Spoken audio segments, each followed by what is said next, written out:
Eng keyingi farzand bo'lsa nimalar bo'ladi? Ota-oning bor paytda eng zo'ri sensan. Lekin ular ishga ketishi bilan seni xo'rlashadi. Ko'ngilligi nima xolasa o'shani qilishadi.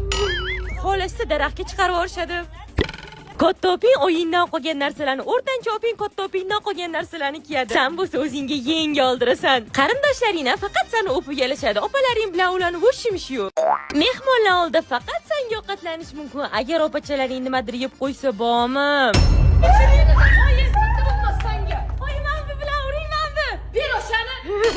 Kichkina bo'lishi yomon tomoni, oying opalaringga yetib ketgan ishi ham opalaring senga qildirishadi. Adem borligida hamma sen xohlagan narsani ko'radi. Lekin opalaring bilan qolsang, seni xohish fikrlaringga ikki kishilashib tupurishadi. Tug'ilgan kunlaringiz ham bir-biridan farq qiladi. Masalan, katta opingda, qizim, oilaviy yig'ilib senga mana shu sovg'ani oldik.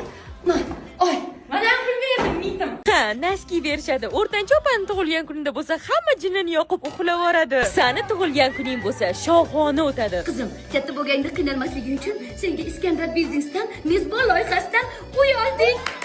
Amalga 18 yoshga kirganda nima berasizlar? Erga beramiz. Ularda hozir onlayn sotuv yo'lga qo'yilgan. Dunyoni любой chekkasidan turib uy sotib olish mumkin.